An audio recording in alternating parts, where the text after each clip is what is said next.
नमस्कार, मैं हूं संदीप ग्रोवर। आप देख रहे हैं मनी 9। स्वागत है आपका हमारे वीकेंड स्पेशल शो कंपनीनामा में। कंपनीनामा में हम आपको कॉर्पोरेट और स्टार्टअप जगत से जुड़ी बीते कारोबारी हफ्ते यानी सोमवार से शुक्रवार की तमाम बड़ी खबरों से रूबरू करवाते हैं। साथ ही हमारे खास सेगमेंट ऑन द रडार के जरिए विवादों से जुड़ी खबरों की भी पूरी जानकारी देते हैं। तो शुरू करते हैं इस हफ्ते का एपिसोड कॉर्पोरेट से जुड़ी बड़ी खबरों के साथ और चलते हैं पहली खबर की तरफ। सोमवार 11 मार्च को टाटा समूह के ज्यादातर शेयरों में कमजोरी के साथ कारोबार की समाप्ति हुई। दरअसल मीडिया रिपोर्ट्स के मुताबिक आरबीआई के नियमों के अनुपालन और टाटा सन्स के आईपीओ को अवॉइड करने के लिए टाटा समूह कर्ज रीस्ट्रक्चरिंग समेत कई विकल्पों पर विचार कर रहा है। अगर टाटा सन्स का आईपीओ नहीं आया तो टाटा केमिकल्स को संभावित वैल्यू अनलॉकिंग से मिलने वाला फायदा नहीं मिल पाएगा। इसी वैल्यू अनलॉकिंग की उम्मीद में शेयर ने बीते 6 दिन में 43% तक का उछाल दर्ज किया था। खबर के चलते 11 मार्च को टाटा केमिकल्स का शेयर करीब 11% गिरकर 1173 रुपए के स्तर पर बंद हुआ था। दूसरी खबर, इंडिगो के शेयर में 11 मार्च को 2.57 करोड़ शेयरों यानी 6.7% इक्विटी का सौदा 7,823 करोड़ रुपए में हुआ। इस बल्क डील के जरिए कंपनी के को फाउंडर और प्रमोटर राकेश गंगवाल की ओर से 5.83% हिस्सा बिक्री की गई है। 3,015 रुपये 88 पैसे के भाव पर राकेश गंगवाल ने 2.25 करोड़ शेयर 6,785.7 करोड़ रुपए में बेचे हैं। इस सौदे से पहले गंगवाल परिवार के पास कंपनी की करीब 25% हिस्सेदारी थी और राकेश गंगवाल की हिस्सेदारी 11.72% से घटकर 5.89% हो गई है। इस ब्लॉक डील में मॉर्गन स्टैनली ने 3,015 रुपये 10 पैसे के भाव पर 21 लाख शेयर करीब 633 करोड़ रुपए में खरीदे हैं। 11 मार्च को कारोबार की समाप्ति पर इंडिगो के शेयर में 3.5% की मजबूती के साथ 3,215 रुपये 10 पैसे के स्तर पर क्लोजिंग देखने को मिली। तीसरी खबर, गुरुवार 7 मार्च को खुला एनएलसी इंडिया के ओएफएस का नॉन रिटेल हिस्सा कुल 2.92 गुना सब्सक्राइब हुआ है, जिसके बाद सरकार ने 2.77 करोड़ शेयरों यानी 2% अतिरिक्त हिस्से बेचने का जो विकल्प है उसको एक्साइज करने का फैसला लिया है। वहीं सोमवार 11 मार्च को खुले रिटेल निवेशकों के हिस्से को 2.37 गुना ज्यादा बोलियां मिली हैं। 11 मार्च को एनएलसी इंडिया का शेयर 6% से ज्यादा चढ़कर 232 रुपए के स्तर पर बंद हुआ, क्योंकि खबर यह भी थी कि 125 मेगावाट का लिग्नाइट बेस्ड पावर प्लांट और 1000 मेगावाट का सोलर प्लांट लगाने के लिए कंपनी ने राजस्थान सरकार के साथ एमओयू साइन किया है। नए प्लांट्स लगाने में कंपनी की ओर से 7,000 करोड़ रुपए का निवेश किया जाएगा। चौथी खबर, अदानी एंटरप्राइजेस की ओर से अगले 5 से 10 सालों में 7 एयरपोर्ट्स के विस्तार पर 60,000 करोड़ रुपए का निवेश किया जाएगा। इसमें से 18,000 करोड़ रुपए का निवेश नवी मुंबई एयरपोर्ट पर होगा। इस नए निवेश के लिए कंपनी की ओर से आंतरिक स्रोतों से रकम जुटाई जाएगी। 11 मार्च को अदानी एंटरप्राइजेस के शेयर में करीब 0.5% की गिरावट के साथ 3,210 रुपए पर कारोबार का अंत हुआ। 14 मार्च को खबर आई कि अदानी ग्रीन एनर्जी ने 534 मेगावाट के सोलर प्रोजेक्ट के लिए एसईसीआई के साथ पावर परचेस एग्रीमेंट यानी पीपीए साइन किया है। कंपनी की कुल 21,778 मेगावाट की रिन्यूएबल एनर्जी की उत्पादन क्षमता है। खबर के चलते 14 मार्च को अदानी ग्रीन एनर्जी के शेयर में 10% से ज्यादा के उछाल के साथ 1,902 रुपए के स्तर पर कारोबार की समाप्ति हुई। पांचवी खबर, देश की सबसे बड़ी टेलीकॉम कंपनी रिलायंस जियो अब यूपीआई पेमेंट में उतरने वाली है। जियो के इस सेगमेंट में आने से पेटीएम और फोनपे जैसे बड़े खिलाड़ियों को कड़ी टक्कर मिलने वाली है। जियो ने जियो साउंडबॉक्स रिटेल आउटलेट्स पर देना शुरू कर दिया है। जियो पे ऐप सर्विस में साउंडबॉक्स के जुड़ जाने से कंपनी इस सेगमेंट में मौजूद पेटीएम, फोनपे और गूगल पे को चुनौती देगी। खबर के चलते 11 मार्च को जियो फाइनेंशियल का शेयर 7% चढ़कर 356 रुपए 70 पैसे के स्तर पर बंद हुआ और दिन के दौरान शेयर ने 359 रुपए 85 पैसे का रिकॉर्ड हाई भी छुआ था। वहीं पेटीएम का शेयर करीब 3.5% गिरकर 387 रुपए बंद हुआ। 14 मार्च को खबर थी कि देश की सबसे मूल्यवान कंपनी रिलायंस इंडस्ट्रीज यानी आरआईएल अपनी सब्सिडरी कंपनी वायाकॉम 18 मीडिया में पैरामाउंट ग्लोबल की 13.01% हिस्सेदारी 4,286 करोड़ रुपए में खरीदेगी। इस सौदे के बाद आरआईएल की वायाकॉम 18 में हिस्सेदारी 57.48% से बढ़कर 70.49% हो जाएगी। खबर के चलते 14 मार्च को आरआईएल का शेयर हल्की बढ़त के साथ 2,870 रुपए के स्तर पर बंद हुआ था। छठी खबर, आरबीआई के नियमों का पालन करने के लिए एबी कैपिटल ने अपनी सब्सिडरी और NBFC company Aditya Birla finance का खुद में विलय करने की घोषणा की है। विलय के बाद एबी कैपिटल होल्डिंग कंपनी से एक ऑपरेटिंग एनबीएफसी में बदल जाएगी। इस विलय से कंपनी के कारोबार को कंसोलिडेट और विस्तार करने में मदद मिलेगी। खबर के चलते 12 मार्च को एबी कैपिटल का शेयर 2% चढ़कर 183 रुपए 40 पैसे पर बंद हुआ। हालांकि इंटरडे में शेयर 190 रुपए 30 पैसे तक भी उछल गया था। सातवीं खबर, मंगलवार 12 मार्च को सांगी इंडस्ट्रीज ने स्टॉक एक्सचेंजों को जानकारी दी कि उसकी प्रमोटर अंबुजा सीमेंट्स इस कंपनी में अपनी 2% तक हिस्सेदारी बेचना चाहती है। यह हिस्सा बिक्री 13 मार्च से शुरू होगी और 6 फरवरी 2025 तक चलेगी। मार्केट रेगुलेटर सेबी के मिनिमम पब्लिक शेयर होल्डिंग नियमों को पूरा करने के लिए यह हिस्सा बिक्री की जाएगी। खबर के चलते 12 मार्च को सांगी इंडस्ट्रीज का शेयर 7.5% के उछाल के साथ 108 रुपए पर और अंबुजा सीमेंट्स का शेयर करीब 3% गिरकर 585 रुपए 20 पैसे के स्तर पर बंद हुआ। 8वीं खबर, आईटीसी का शेयर 12 मार्च को शुरुआती 1 घंटे में 400 रुपए के स्तर के भी नीचे फिसल गया था। खबर यह थी कि आईटीसी के सबसे पुराने और सबसे बड़े निवेशक ब्रिटिश अमेरिकन टोबैको यानी बैट की ओर से इस हफ्ते ब्लॉक डील के जरिए कुछ हिस्सा बिक्री हो सकती है। यह हिस्सा बिक्री डिस्काउंट पर हो सकती है, जिसके जरिए बैट 16,500 से 24,800 करोड़ रुपए जुटाएगी। साथ ही आईटीसी ने स्प्राउट लाइफ के 2,356 सीसीपीएस यानी 5% अतिरिक्त हिस्से का अधिग्रहण भी कर लिया है। 12 मार्च को आईटीसी का शेयर करीब 2% की गिरावट लेकर 401 रुपए 90 पैसे के स्तर पर बंद हुआ। बुधवार 13 मार्च को बैट ने ब्लॉक डील के जरिए कंपनी में 3.5% हिस्सेदारी बेच दी। 400 रुपए 40 पैसे के औसत भाव पर हुई इस हिस्सा बिक्री से बैट को 17,500 करोड़ रुपए मिले हैं। इस सौदे के बाद आईटीसी में बैट की हिस्सेदारी अब घटकर 25.5% पर आ गई है। ब्लॉक डील होने के बाद आईटीसी के शेयर में 13 मार्च को करीब 4.5% की बढ़त के साथ 422 रुपए पर क्लोजिंग हुई। हालांकि दिन के दौरान शेयर 6% से ज्यादा उछल गया था, जो कि सितंबर 2021 के बाद एक दिन की सबसे बड़ी तेजी है। 13 मार्च की शाम को जारी हुए ब्लॉक डील के आंकड़ों के मुताबिक आईटीसी में बैट ने 43.7 करोड़ शेयर या 3.5% हिस्सेदारी करीब 17,500 करोड़ रुपए में बेची है। इस ब्लॉक डील में कुल 60 निवेशकों की ओर से खरीदारी की गई है, जिसमें जीआईसी सिंगापुर और आईसीआईसीआई प्रूडेंशियल म्यूचुअल फंड की ओर से करीब 50% शेयर खरीदे गए हैं। खबर के चलते 14 मार्च को आईटीसी का शेयर करीब 1% गिरकर 419 रुपए के स्तर पर बंद हुआ था। 9वीं खबर, केफिन टेक के शेयर में 12 मार्च को 34,88,000 शेयरों की बड़ी ब्लॉक डील हुई। 604 रुपए 90 पैसे के दाम पर हुए इस सौदे की वैल्यू 211.1 करोड़ रुपए आंकी गई है। स्टॉक एक्सचेंज पर मौजूद ब्लॉक डील के आंकड़ों के मुताबिक कोटक बैंक ने इस सौदे के जरिए कंपनी में 34,70,000 शेयर या 2% हिस्सेदारी बेची है। 600 रुपए 28 पैसे के औसत भाव पर 208 करोड़ रुपए में यह हिस्सेदारी बेची गई है। दिसंबर 2023 के अंत तक कोटक महिंद्रा बैंक के पास इस कंपनी की 9.80% हिस्सेदारी थी। ब्लॉक डील के बाद 12 मार्च को केफिन टेक का शेयर करीब 5.25% की गिरावट के साथ 594 रुपए 80 पैसे के स्तर पर बंद हुआ था।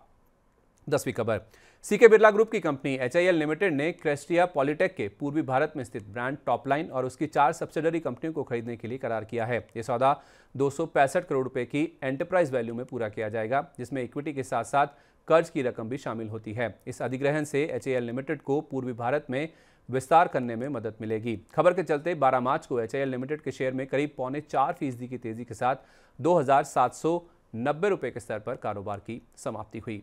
11वीं खबर, वोडाफोन आइडिया ने पश्चिम बंगाल और पश्चिम उत्तर प्रदेश में कई सर्कल में अपना 5G स्पेक्ट्रम सरकार को सरेंडर कर दिया है। कंपनी के मुताबिक इस कदम से कर्ज घटाने में कंपनी को मदद मिलेगी, पर एनालिस्ट का ऐसा मानना है कि इससे आने वाले सालों में कंपनी के मुनाफा कमाने की क्षमता पर असर देखने को मिलेगा। 20 मई को सरकार की ओर से हो रही प्रक्रिया के साथ इन स्पेक्ट्रम की भी नीलामी की जाएगी। खबर के चलते 12 मार्च को वोडाफोन आइडिया का शेयर 0.25% गिरकर 13 रुपए 65 पैसे के स्तर पर बंद हुआ था। 12वीं खबर, मंगलवार 12 मार्च को प्राइमरी मार्केट में आरके स्वामी और भारत हाईवेज इनविट नाम की 2 कंपनियों ने दस्तक दी। पहले आरके स्वामी की बात करते हैं। आरके स्वामी के शेयरों की लिस्टिंग निराशाजनक रही। आरके स्वामी का शेयर एनएसई पर 250 रुपए के दाम पर खुला, यानी कि 288 रुपए के इशू प्राइस के मुकाबले करीब 13.25% डिस्काउंट पर शेयर की लिस्टिंग हुई। बावजूद इसके कि इस आईपीओ को निवेशकों से रिस्पांस काफी अच्छा मिला था। यह आईपीओ कुल 26 गुना के आसपास सब्सक्राइब हुआ था।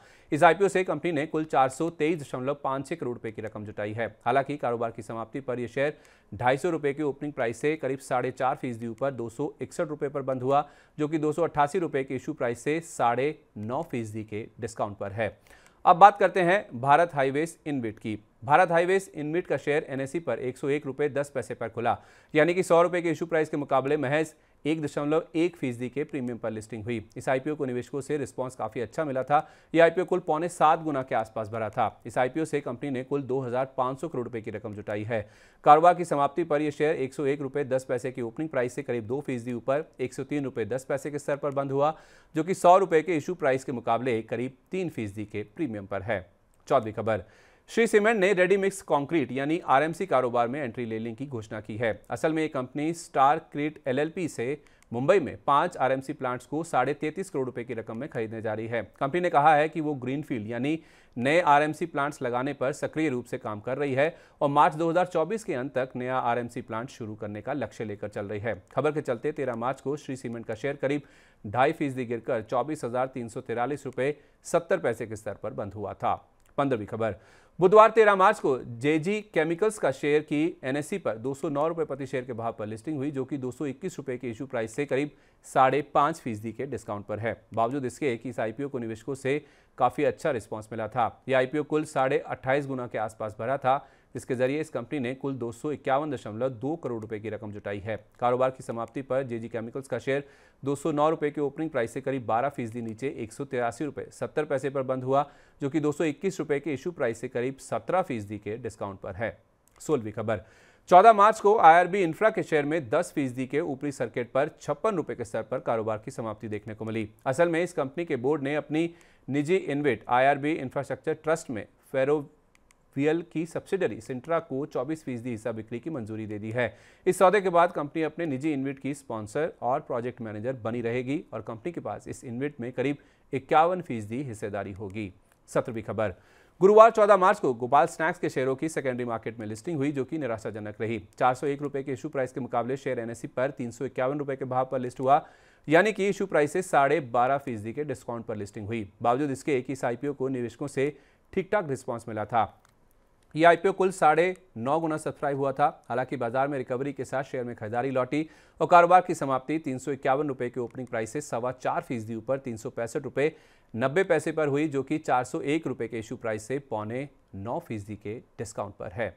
18वीं खबर, 14 मार्च को खबर थी कि यस बैंक ने बैंक में नए प्रमोटर के लिए तलाश शुरू कर दी है और हिस्सा बिक्री के लिए घरेलू के साथ साथ विदेशी वित्तीय संस्थानों को भी इनविटेशन भेजे गए हैं। एक रिपोर्ट के मुताबिक बैंक की 51% तक हिस्सा बेचने की योजना है और बैंक के लिए 8 से 9 अरब डॉलर के वैल्यूएशन की मांग की गई है, जबकि मौजूदा मार्केट कैप करीब 7 अरब डॉलर के आसपास है। अगर बैंक में किसी नए प्रमोटर की एंट्री होती है और वो 26% से ज्यादा हिस्सेदारी खरीदता है तो उसके लिए बैंकिंग रेगुलेटर आरबीआई की स्पेशल मंजूरी लगेगी। हिस्सा बिक्री की खबर के चलते 14 मार्च को यस बैंक का शेयर करीब 12% के बड़े उछाल के साथ 23 रुपए 40 पैसे के स्तर पर बंद हुआ था। 19वीं खबर, फार्मा सेक्टर की कंपनी एरिस लाइफ साइंसेज ने गुरुवार 14 मार्च की शाम को बायोकॉन बायोलॉजिक्स के घरेलू ब्रांडेड फॉर्मुलेशन कारोबार को 1,242 करोड़ रुपए में खरीदने की घोषणा की। इस सौदे से एरिस लाइफ साइंसेज की ऑन्कोलॉजी और क्रिटिकल केयर सेगमेंट में एंट्री हो गई है। एरिस लाइफ साइंसेज ने इस डील के हिस्से के तौर पर बायोकॉन बायोलॉजिक्स से 10 साल की सप्लाई एग्रीमेंट भी कर लिया है। खबर के चलते 15 मार्च को एरिस लाइफ साइंसेज का शेयर करीब 2% गिरकर 847 रुपए पर और बायोकॉन का शेयर करीब 6% गिरकर 251 रुपए 60 पैसे के स्तर पर बंद हुआ था। तो ये थी बीते कारोबारी हफ्ते की कॉर्पोरेट जगत से जुड़ी बड़ी सुर्खियां। लेकिन अब रुक करते हैं कॉर्पोरेट जगत की ऐसी खबरों का जिनमें कोई ना कोई विवाद जुड़ा हुआ है, हमारे खास सेगमेंट ऑन द रडार के जरिए। और चलते हैं पहली खबर की तरफ। 11 मार्च को सुप्रीम कोर्ट ने स्टेट बैंक ऑफ इंडिया यानी एसबीआई की याचिका को खारिज कर दिया। इस याचिका में एसबीआई ने इलेक्टोरल बॉन्ड्स के जरिए राजनीतिक दलों को डोनेशन देने वाली जानकारी के लिए 3 महीने का समय मांगा था। सुप्रीम कोर्ट ने मंगलवार 12 मार्च तक बैंक को सारी जानकारी चुनाव आयोग को देने का निर्देश दिया है। इसके अलावा सुप्रीम कोर्ट ने चुनाव आयोग को भी निर्देश दिया कि स्टेट बैंक से मिली जानकारी को वो 15 मार्च की शाम 5 बजे तक अपनी वेबसाइट पर सार्वजनिक करे। 11 मार्च को एसबीआई का शेयर 2.25% से ज्यादा गिरकर 773 रुपए 95 पैसे पर बंद हुआ। सुप्रीम कोर्ट की फटकार के बाद 12 मार्च की शाम को खबर आई कि एसबीआई ने 2 पीडीएफ फाइल में चुनावी बॉन्ड से जुड़ी जानकारी चुनाव आयोग को सौंप दी है। एक फाइल में चुनावी बॉन्ड खरीदने वालों के नाम है और दूसरी फाइल में चुनावी बॉन्ड कैश कराने वाली पार्टियों के नाम है। एसबीआई ने बताया कि 1 अप्रैल 2019 से 15 फरवरी 2024 तक कुल 22,217 बॉन्ड खरीदे गए हैं, जिसमें से 22,030 बॉन्ड को कैश कराया गया है। खबर के चलते 13 मार्च को एसबीआई का शेयर करीब 2.25% गिरकर 747 रुपए 40 पैसे के स्तर पर बंद हुआ था। दूसरी खबर, जेएम फाइनेंशियल की मुश्किलें खत्म होने का नाम नहीं ले रही हैं। आरबीआई के बाद बीते गुरुवार की शाम को इस कंपनी पर शेयर बाजार के रेगुलेटर सेबी की ओर से भी कार्रवाई की गई है। सेबी ने इस कंपनी को डेट सिक्योरिटी से जुड़े नई पब्लिक इशू के लिए लीड मैनेजर की भूमिका निभाने पर रोक लगा दी है। हालांकि अगले 60 दिन के लिए सेबी ने इस कंपनी को लीड मैनेजर बनने की अनुमति दी है। सेबी ने कहा कि इस कंपनी पर अगले 6 महीने में जांच पूरी की जाएगी। डेट इशू में पेरेंट कंपनी और मर्चेंट बैंकर जेएम फाइनेंशियल की सब्सिडरी और ब्रोकर जेएम फाइनेंशियल सर्विसेज और सब्सिडरी के साथ साथ NBFC company JM financial products के रूल को लेकर जांच चल रही है। इससे पहले आरबीआई ने इस कंपनी को शेयर और डिबेंचर्स के बदले कर्ज देने पर रोक लगा दी थी। खबर के चलते 11 मार्च को जेएम फाइनेंशियल का शेयर करीब 10% गिरकर 79 रुपये 35 पैसे के स्तर पर बंद हुआ था। तीसरी खबर, आईएफएल फाइनेंस ने बीते शुक्रवार यानी 8 मार्च को बैंकिंग रेगुलेटर आरबीआई के पास कंप्लायंस रिपोर्ट दाखिल कर दी है, जिसमें सारे डिटेल्स डॉक्यूमेंट्स के साथ साथ एविडेंसेस भी जमा किए गए हैं। एक रिपोर्ट के मुताबिक कंपनी ने अपनी ऑपरेटिंग प्रक्रिया में कई अहम बदलाव करने के बाद ये रिपोर्ट जमा की है। 11 मार्च को आईएफएल फाइनेंस का शेयर करीब 7% गिरकर 391 रुपये पर बंद हुआ और दिन के दौरान शेयर ने 381 रुपये 10 पैसे का 52 वीक लो भी टच किया था। 13 मार्च को खबर आई कि आईएफएल फाइनेंस और जेएम फाइनेंशियल पर हुए एक्शन के बाद मार्केट रेगुलेटर सेबी ने रेटिंग एजेंसियों से रिपोर्ट मांगी है। दोनों कंपनियों के खिलाफ नियामक की ओर से हुए एक्शन के बावजूद अभी तक किसी भी रेटिंग एजेंसी ने रेटिंग को लेकर कोई भी कार्रवाई नहीं की है। 13 मार्च को आईएफएल फाइनेंस का शेयर करीब 2.5% गिरकर 387 रुपये पर और जेएम फाइनेंशियल का शेयर 8% से ज़्यादा गिरकर 72 रुपये 80 पैसे के स्तर पर बंद हुआ। 13 मार्च को बाजार बंद होने के बाद आईएफएल फाइनेंस के बोर्ड ने 2000 करोड़ रुपए जुटाने की मंजूरी दे दी। इसमें से 1500 करोड़ रुपए की रकम राइट्स इशू के जरिए जुटाई जाएगी और 500 करोड़ रुपए की रकम नॉन कन्वर्टेबल डिबेंचर्स यानी एनसीडीज के जरिए जुटाई जाएगी। 14 मार्च को आईएफएल फाइनेंस का शेयर करीब 2.5% गिरकर 375 रुपए के स्तर पर बंद हुआ था। चौथी खबर, बजट एयरलाइन स्पाइसजेट का शेयर 12 मार्च को 10% तक की गिरावट के साथ 54 रुपये 60 पैसे के स्तर तक फिसल गया था।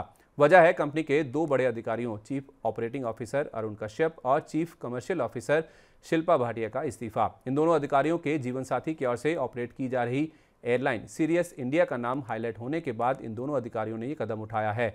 साथ ही एलारा इंडिया अपॉर्चुनिटीज फंड को 50 रुपये के भाव पर 34,66,000 शेयर आवंटित करने की बोर्ड से मंजूरी मिल गई है। ये शेयर वारंट कन्वर्जन के जरिए आवंटित किए जाएंगे। 12 मार्च को कारोबार के अंत पर स्पाइसजेट का शेयर करीब 9% गिरकर 55 रुपये 9 पैसे के स्तर पर बंद हुआ। 13 मार्च को खबर थी कि स्पाइसजेट ने अपने 3 अधिकारियों को नौकरी से निकाल दिया है। दरअसल कंपनी की ओर से किए गए आंतरिक ऑडिट में कारोबार के संचालन में खामियां मिली हैं। इस ऑडिट के मुताबिक कंपनी के कुछ सीनियर अधिकारियों ने चार्टर्स को अकोमोडेट करने के लिए शेड्यूल फ्लाइट्स को कैंसिल किया, जिससे कंपनी को वित्तीय झटके लगे हैं, क्योंकि अधिकारियों को सस्ते रेट पर चार्टर देने से एजेंट से कमीशन मिल रही थी। अधिकारियों की इस गतिविधि को चार्टर फ्लाइट फ्रॉड का नाम दिया जा रहा है। खबर के चलते 13 मार्च को स्पाइसजेट का शेयर 8.25% गिरकर 50 रुपये 37 पैसे पर बंद हुआ। 15 मार्च को खबर आई कि स्पाइसजेट ने आगामी समर सीजन की तैयारी करते हुए अपनी क्षमता बढ़ाने के लिए 10 विमानों के लीज एग्रीमेंट को अंतिम रूप दे दिया है। 15 मार्च को स्पाइसजेट का शेयर करीब 10% चढ़कर 59 रुपये 47 पैसे के स्तर पर बंद हुआ था।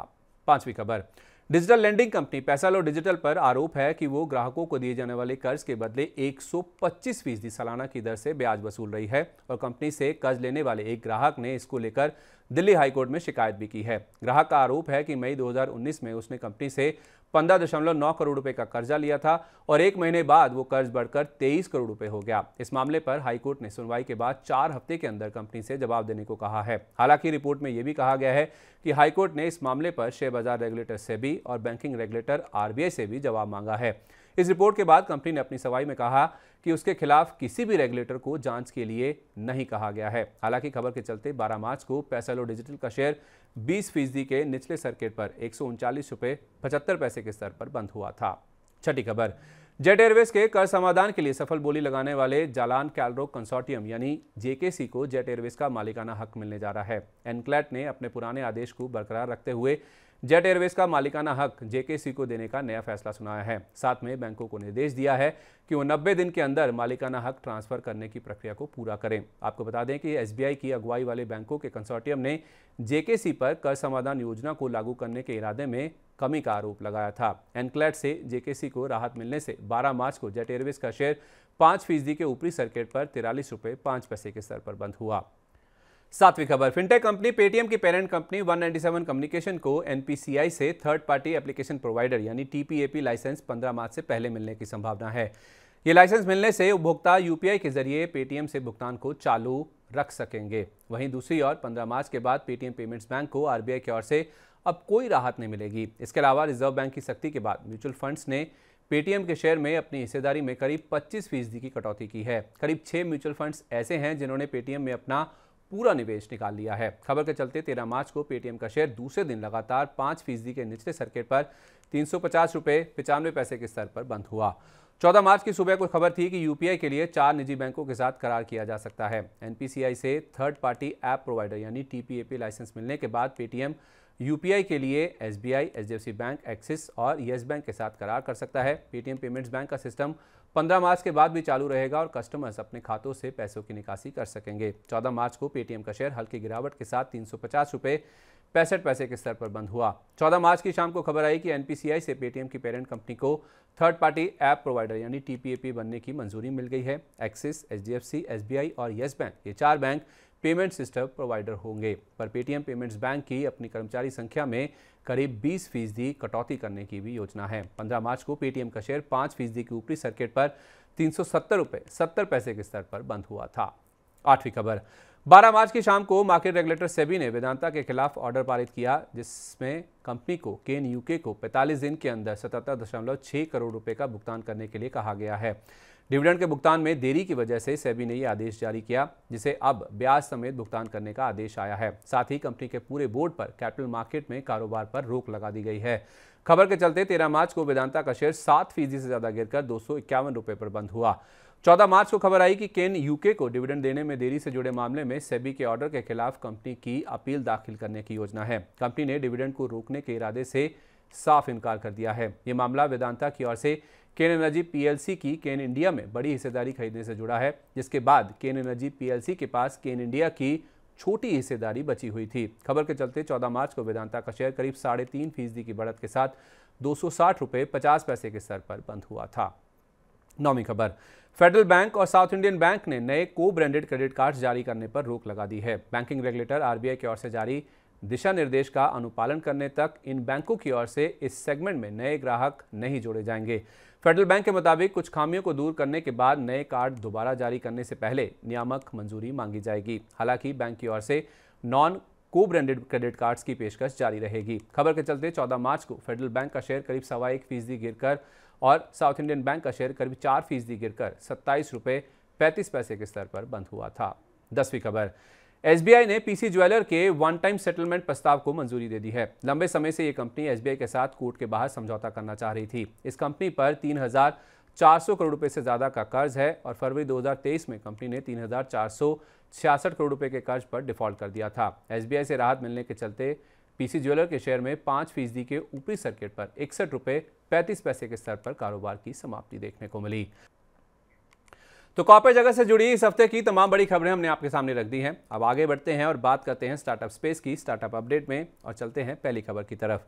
एडटेक कंपनी बायजूस ने कम वेतन पाने वाले 25% कर्मचारियों का पूरा वेतन भुगतान कर दिया है। बाकी कर्मचारियों को आंशिक भुगतान किया गया है। कंपनी ने वैकल्पिक फंड व्यवस्था के जरिए वेतन भुगतान किया है।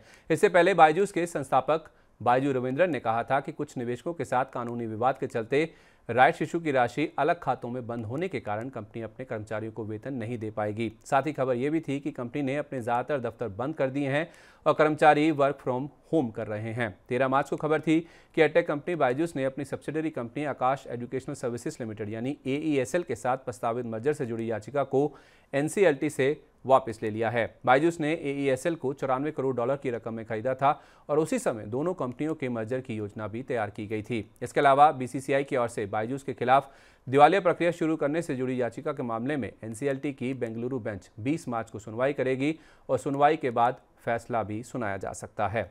दूसरी खबर, फूड डिलीवरी कंपनी स्विगी के प्रस्तावित आईपीओ से पहले यूएस के एक फंड मैनेजर बैरन ने इस कंपनी के वैल्यूएशन में बढ़ोतरी की है। दरअसल बैरन ने स्विगी में अपनी हिस्सेदारी की वैल्यू 8.72 करोड़ डॉलर बताई है, जिसके हिसाब से पूरी कंपनी की वैल्यू 12.16 अरब डॉलर आंकी जा रही है। इससे पहले अमेरिका की म्यूचुअल फंड कंपनी इन्वेस्को ने स्विगी के वैल्यूएशन को 2 बार बढ़ाकर 8.3 अरब डॉलर किया था। तीसरी खबर, ज़ेप्टो ने ज़ेप्टो पास के ऐलान के बाद पर ऑर्डर 2 रुपये की प्लेटफॉर्म फीस लगाने की घोषणा की है। ऐसा करने वाली ज़ेप्टो पहली क्विक कॉमर्स कंपनी बन गई है, पर यह प्लेटफॉर्म फीस चुनिंदा यूजर्स पर ही लागू होगी। अभी तक प्लेटफॉर्म फीस ई कॉमर्स और फूड डिलीवरी प्लेटफॉर्म पर ही देनी होती है, जैसे कि जोमेटो और स्विगी फूड डिलीवरी के लिए प्लेटफॉर्म फीस लेती हैं, लेकिन जोमेटो की ब्लिंकिट और स्विगी की इंस्टामार्ट से ग्रॉसरी मंगवाने पर ऐसा कोई चार्ज नहीं देना होता है। ये दोनों ज़ेप्टो की कंपेटिटर्स हैं। प्लेटफॉर्म फीस एकमात्र एक्स्ट्रा चार्ज नहीं है जो जेप्टो अपने ग्राहकों से वसूलती है। रात को 11 बजे के बाद कुछ मामलों में कंपनी 15 रुपये की लेट नाइट हैंडलिंग फीस भी चार्ज करती है। चौथी खबर, भारत को इस साल यानी 2024 का दूसरा यूनिकॉर्न स्टार्टअप मिल गया है। B2B सास फिनटेक फर्म परफियोस ने ताज़ा फंडिंग राउंड में टीचर्स वेंचर्स ग्रोथ से $8 करोड़ की पूंजी जुटाई है। ये फंडिंग $1 करोड़ से ज़्यादा की वैल्यूएशन पर जुटाई गई है और इसके साथ ही एक स्टार्टअप कंपनी यूनिकॉर्न्स की कैटेगरी में शामिल हो गई है।